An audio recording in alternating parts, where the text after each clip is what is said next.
Hi, it's Haley, and this is my TOK presentation. So the real-life situation that got me thinking about my knowledge question was the 1996 Mount Everest disaster. And basically, it occurred on May 10th and 11th in 1996, and 8 people were killed while trying to descend from the summit, and that included 3 guides, 2 clients, and 3 Indo-Tibetan border police. Others were severely injured by hypothermia and exposure while descending the mountain through the storm. So while it was a really big disaster, a lot of the ethical dilemmas surrounding the incident became the very focus of it, and it was detailed in John Krakauer's book Into Thin Air. One of the biggest problems with that was accused of the guides is that they made poor choices while high on Everest. Several clients ran out of oxygen. The storm was known to be coming that day, yet guides still attempted to summit. The turnaround time was at 2 p.m., but several clients didn't summit until 4 p.m., making it inevitable for the disaster with even not knowing that the storm was arriving. And the guides have been accused of sacrificing the lives of their clients in order to fulfill their own emotions and receive prestige. So this led me to my knowledge question of to what extent is emotion to blame for unethical decision making, which basically is going to explore how did these emotions going on internally for these people cause them to make unethical choices, and what did the emotion do, and what other things can we use that impede our ethical decision making. So our first claim is that emotion distorts reality and therefore is unreliable in decision making. Support for this claim comes from the IB knowledge framework, which basically states that emotion is not always the most reliable way of knowing. TOK Net calls it instinctive feeling that is distinguished from reasoning, and emotions interfere with rational decision making. Big Think also had an article by Antonio Damaso, who is a Portuguese researcher who researches human behavior and the physiology behind emotion. And he said that point of choice depends on emotion, and making choices is not from logic, but from the feeling of now having an advantage.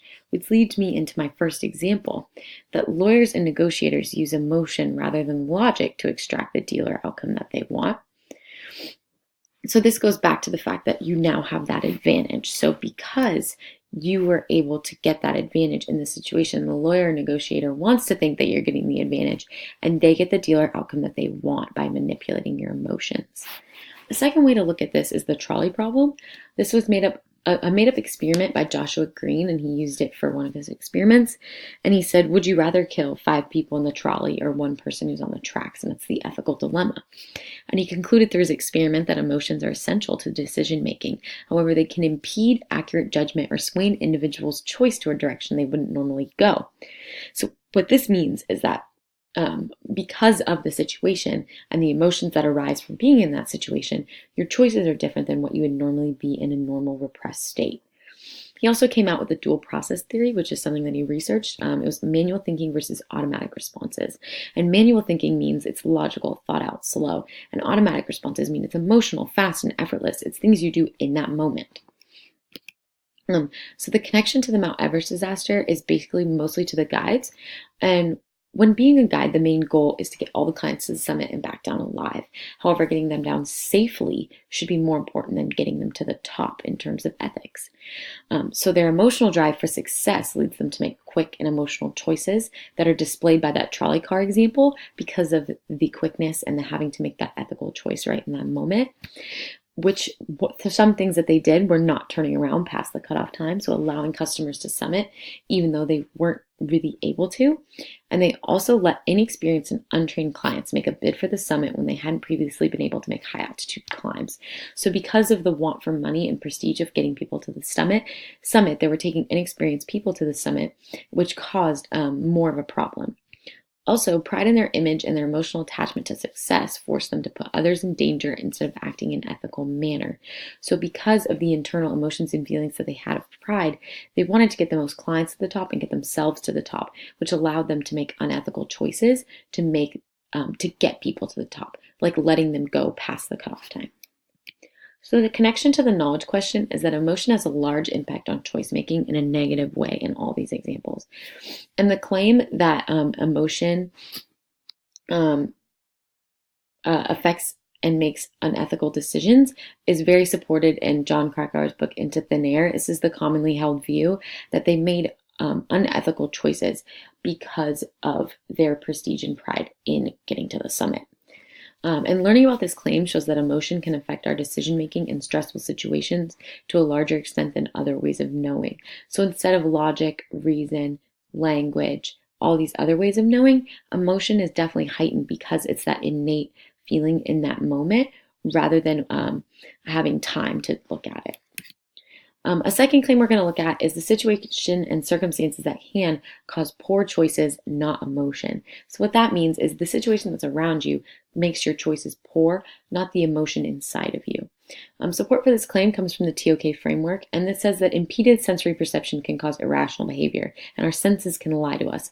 So what that means is our sense perception, which takes in what's going on around us, so our situation makes us have poor choices because we're using our situation to make our choices. Philip Zimbardo, who did the Stanford Prison Experiment, says that a situation can have a powerful role in human behavior. So what that means is what's going on around you affects what you're going to do. Alex and David Bennett, their research, behaviors in human research, they say that while this may appear to be similar to the classical gap closure exposure, the presence of complexity in the situation and decision-making organization significantly complicates the entire decision implementation process. So what that means is what's going on around you makes your sense perception and what you're taking in more and more complex. And it makes the processes that go on and your ethical choices harder to make. So a supporting example of this is the Stanford Prison Experiment, which was when 24 random people were placed in roles as guards and prisoners. They acted out the roles and became the type of person that was supposed to become for the duration of that experiment. And the initial goal of the experiment was to observe the human behavior within the prisoners, but it actually became more about the guards. So power in prison situations caused guards to act in an unethical way. And the conclusion that came out of this was outside influence or circumstances can impact one's choices within a situation.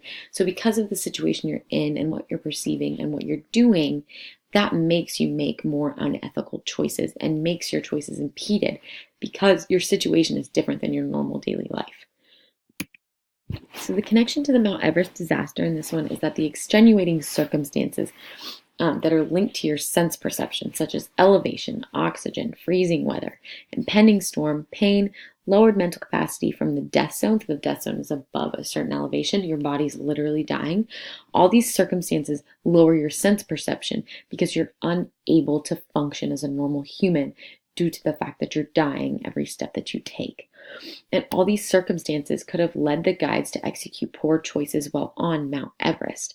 And people can't even make ethical choices on a day-to-day basis. We mess up every day, let alone when suffering from severe altitude sickness and exposure. So we have to give these guides a little bit of a leeway because of the circumstances and the situation that they were placed in. So the link back to the knowledge question is basically that internal emotions are not the only cause to poor decision making. Stressful or dangerous situations cause people to act differently, not just their personal emotions. So it has less. So in this example, it has less to do with what you're feeling on the inside and the emotions that you have, and more on what's going on around you and how your outside world is affecting you on the inside.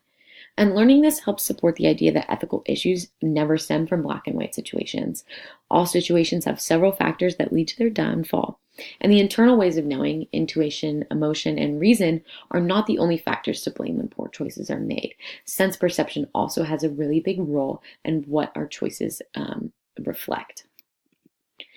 So the big answer to my knowledge question that it just sums it up is that ethical decision making is very much impacted by emotion because of its nature of quickness and closeness to innate feelings.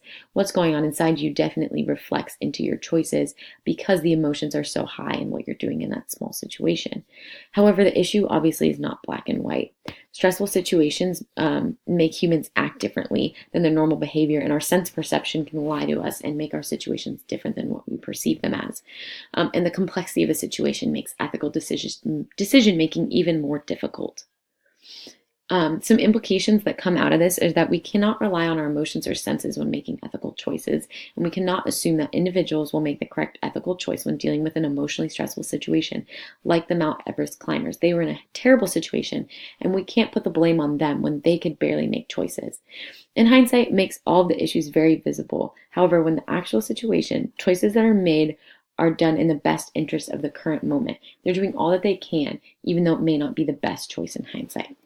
Thank you for listening, and here are my sources.